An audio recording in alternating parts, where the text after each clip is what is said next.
بسم اللہ الرحمن الرحیم۔ میں مشتاق ملک، صدر تحریک مسلم شبان، حیدرآباد سے۔ کل موہن بھاگوت RSS کے سرسنچالک نے ایک بیان جاری کیا۔ ہندوستان میں مساجد کا جو تماشا اس وقت چل رہا ہے فیشسٹ طاقتوں کی جانب سے، اور پھر گیان واپی کے مسئلے پر بھی انہوں نے بات کہی۔ انہوں نے یہ کہا کہ گیان واپی کے مسئلے پر بیٹھ کر بات کر لینی چاہیے، آپس میں کوئی نہ کوئی ایک سمجھوتا اور سلیوشن نکالنا چاہیے۔ اصل مسئلہ سمجھے کہ بات چیت کا نہیں ہے۔ اب بات چیت کس پر کی جائے؟ کرناٹک میں سری رنگا پٹنم کی جو ٹیپو سلطان کی مسجد ہے، وہ مسجد کا مسئلہ بھی عدالت کو گیا ہوا ہے۔ کرناٹک ہی کی ملالی کی مسجد کا مسئلہ بھی عدالت میں گیا ہوا ہے۔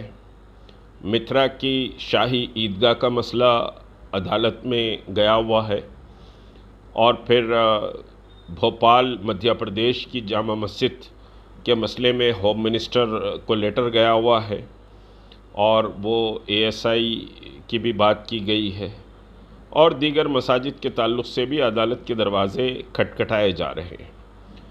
مسئلہ یہ ہے کہ ہندوستان میں مسلمان کیا اپنی مساجد کے مسئلے پر آپس میں بات کر کے کچھ لے اور کچھ دو کی پالیسی اپنائیں؟ بس سمجھیے کہ لوگوں کی طرف سے آواز بلند کی جا رہی ہے کہ موہن بھاگوت کا بیان بہرحال ٹینشن کو ریلیز کرنے کے لیے بہت اہم بیان ہے۔ ایک بات یاد رکھ لیں کہ مساجد کے مسئلے پر کوئی سمجھوتا نہیں ہو سکتا۔ ایک اینچ زمین بھی مساجد کی کسی کو تصفیے میں نہیں دی جا سکتی۔ اگر ایسا ہی دی جا سکتی تو بابری مسجد کا مسئلہ سمجھے کہ تصفیے کے طور پر طے کر لیا جا سکتا تھا۔ مساجد کی کوئی مالک نہیں ہوتا ہے، نہ متولی مالک ہوتا ہے، نہ انتظامی کمیٹی مالک ہوتی ہے۔ مساجد کا مالک اللہ تبارک و تعالیٰ ہے۔ تو اللہ تبارک و تعالیٰ اس کا مالک ہے، ہم صرف اس کے گارڈین ہیں، ہم اس کے سمجھے کہ ٹیک کیئر کرنے والے ہیں، ہم اس کے مالک نہیں ہیں، اور مساجد کا کوئی مالک نہیں ہوتا۔ تو تصفیہ کہاں سے کیا جائے، اور پھر کس پر تصفیہ کیا جائے؟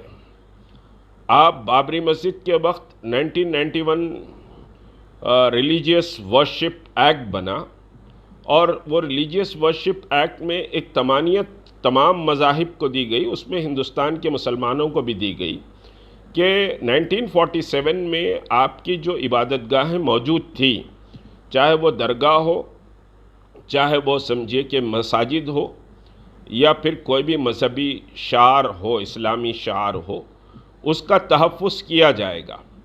اب 1991 ایکٹ کو ہی ماننے کے لیے گیان واپی کے مسئلے پر لوگ تیار نہیں ہیں۔ فاؤنٹین کو فوارے کو شولنگ کہا جا رہا ہے، اور پورا ایک پروپیگنڈا میڈیا کے ذریعے چلایا جا رہا ہے کہ وہ فاؤنٹین نہیں شولنگ ہے۔ یہ ایک عجیب تماشا ملک میں چل رہا ہے، اور مسلمانوں کو خوفزدہ کرنے، مسلمانوں کو ڈرانے، اور مسلمانوں کے اندر ایک سمجھیے کہ ہجانی کیفیت کو پیدا کرنے کی یہ سازشیں اور کوششیں کی جا رہی ہیں۔ دیکھیے RSS کبھی بھی مسلمانوں اور اسلام کی دوست نہیں ہو سکتی۔ RSS کا جو آئیڈیالوجی ہے گرو گولوالکر کی، جو بینچ آف تھاٹ سمجھے کہ لکھی گئی ہے، اگر وہ بینچ آف تھاٹ آپ پڑھ لیں تو آپ کو سمجھ میں آئے گا کہ RSS کیا ہے۔ تو RSS کے پاس سے مسلمانوں کے لیے کبھی خوشبو نہیں آ سکتی۔ RSS نفرت کا پرچار کرنے والی ایک دہشت گردانہ سمجھیے کہ آرگنائزیشن ہے، جو مسلمانوں کو اور دیگر اقلیتوں کو اس ملک میں برداشت نہیں کرتی۔ اب جہاں تک کہ مسلمانوں کا تعلق ہے، مسلمان 25 کروڑ کی تعداد میں ہیں، اور دوسری بڑی اکثریت مسلمانوں کی اس ملک میں ہے۔ تو مسلمان اپنے مذہبی شعار کو، اپنی تہذیب اور اپنے تمدن پر کوئی کمپرومائز اس ملک میں نہیں کریں گے۔ حالات انتہائی سنگین اور انتہائی تشویشناک ہے۔ ملک کے وزیر اعظم، ملک کا وزیر داخلہ کے منہ پر سمجھیے کہ تالے پڑے ہوئے ہیں ان مسائل کے تعلق سے۔ روز کوئی نہ کوئی ایک مسجد کا مسئلہ سمجھیے کہ ریس کیا جاتا ہے، اور مسجد کے تعلق سے عدالتی دروازوں پر سمجھیے پہنچ کر وہاں پر پٹیشن دائر کیے جا رہے ہیں۔ تو اب کس مسجد پر ہم بیٹھ کر بات کریں؟ کوئی مسجد پر بیٹھ کر بات نہیں کی جا سکتی ہے۔ بابری مسجد کا جو تنازعہ تھا وہ تماشا تھا کہ بھئی رام پرکٹ ہوئے 1949 میں، اور رام پرکٹ ہونے کو سپریم کورٹ نے انکار کیا۔ رام کے سمجھیے کہ 5 جائے پیدائش، 5 رام جنم بھومی ایودھیا میں موجود ہے، خود میں نے اس کو دیکھا ہے۔ اب اس کے باوجود بھی رام جنم بھومی کے نام پر رام مندر بابری مسجد کے مقام پر تعمیر کیا جا رہا ہے۔ حالانکہ سپریم کورٹ نے یہ نہیں کہا کہ رام للہ یہاں پیدا ہوئے تھے۔ سپریم کورٹ نے یہ بھی نہیں کہا کہ رام مندر کو توڑ کر بابری مسجد بنائی گئی ہے۔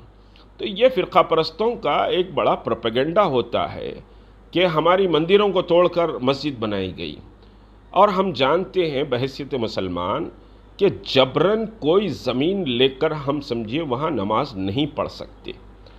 زمین کو ہم خریدیں گے یا کوئی زمین سمجھیے کہ خرید کر ڈونیٹ کرے گا تو ہی وہاں مسجد بنے گی۔ جبراً سمجھیے کوئی مسجد نہیں بن سکتی۔ یہ ہمارا ایمان ہے، ہمارا عقیدہ ہے، اور نماز ایک انتہائی اہم سمجھیے کہ ستون ہے اسلام کا۔ اب اس کے تعلق سے مساجد کے لاؤڈ اسپیکر پر، اذان پر، مساجد پر یہ سارا تماشا ملک میں پیدا کیا گیا ہے۔ افسوسناک پہلو یہ ہے کہ حجاب جیسے مقدس چیز کو، جو عورت کی حرمت کے تعلق سے، عورت کی حیا کے تعلق سے ہے، اس کو کرناٹک ہائی کورٹ نے کہا کہ حجاب ایسنشیل پریکٹس اسلام میں نہیں ہے۔ ہم سپریم کورٹ کا دروازہ کھٹکھٹائے اور سپریم کورٹ اب تک کے خاموش ہے۔ بہرحال مسلمان تشویش میں مبتلا ہیں، مسلمان اضطراب کے عالم میں ہے، اور 25 کروڑ کی آبادی والی کوئی سمجھیے قوم کمزور، لاچار، بے بس نہیں ہوتی۔ اب ہم کو کرنا کیا ہے؟ بنیادی بات یہ ہے کہ دیکھیے، جو ہمارے سمجھیے کہ قدیم قائدین ہیں، یا جو ہماری قدیم جماعتیں ہیں، یا جن پر امت تکیہ کرتی تھی، اب خدارا ان پر تکیہ نہ کیا جائے۔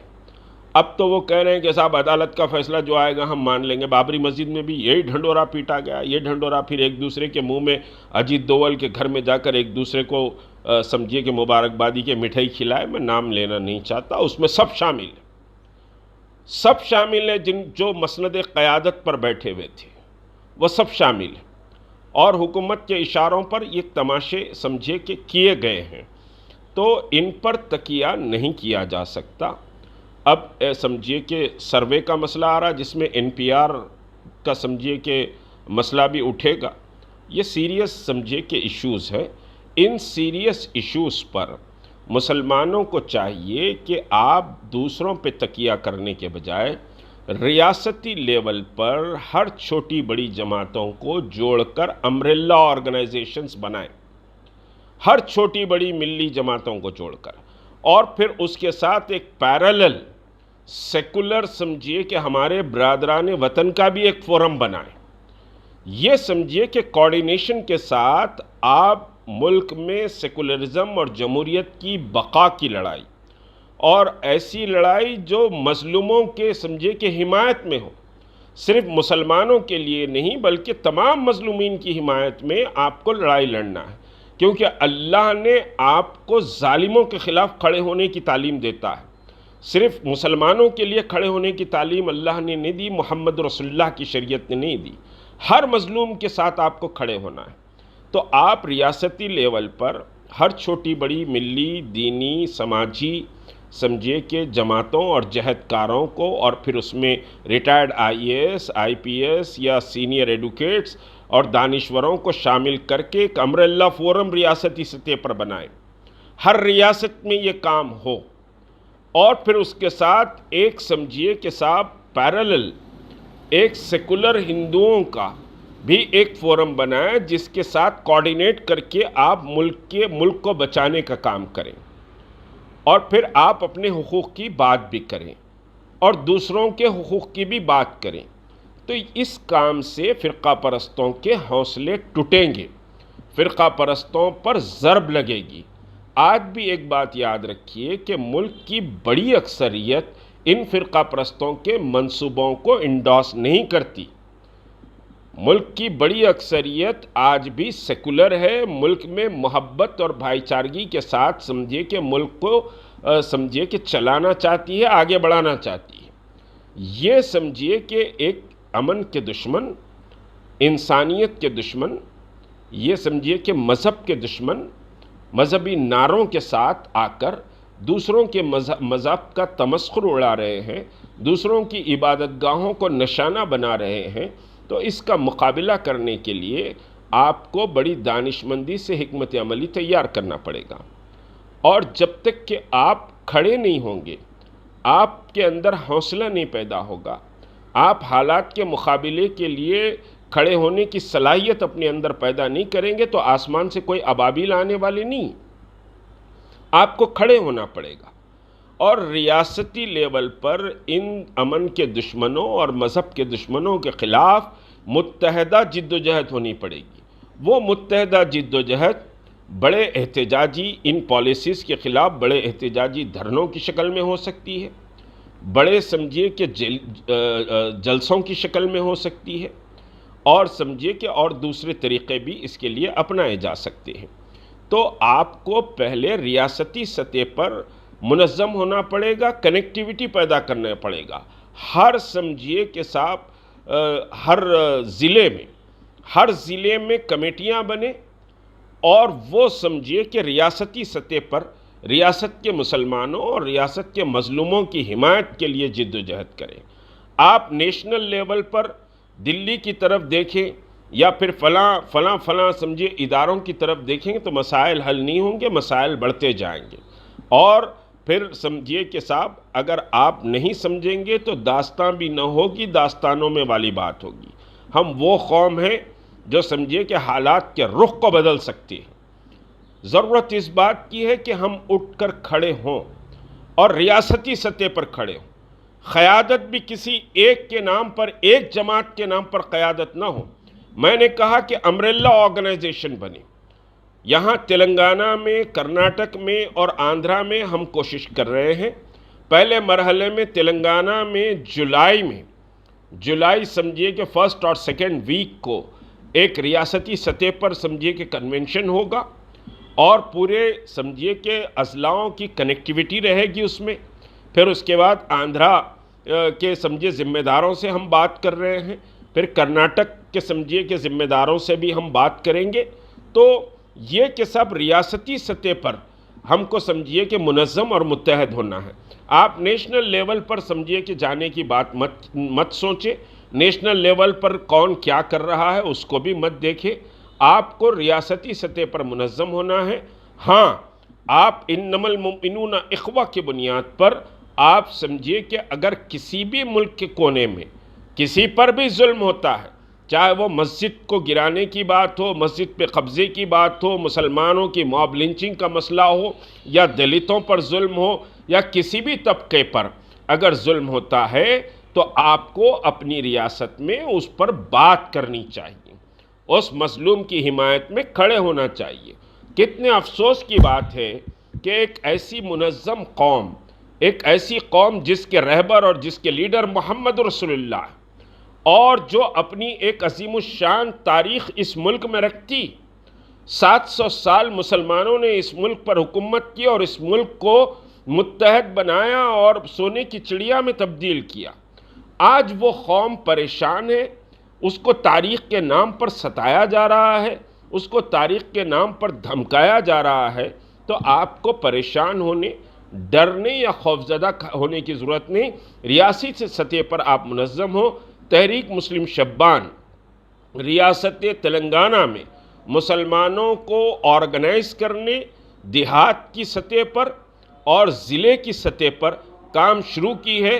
انشاءاللہ سمجھیے کہ یہ کام پورے ملک میں آگے بڑھے گا۔ آپ کو ڈرنے اور گھبرانے کی ضرورت نہیں۔ آپ صرف ان تحریکوں کا ساتھ دیں، ان افراد کا ساتھ دیں جو ان حالات کو بدلنے کے لیے کھڑے ہو رہے ہیں۔ السلام علیکم ورحمۃ اللہ وبرکاتہ۔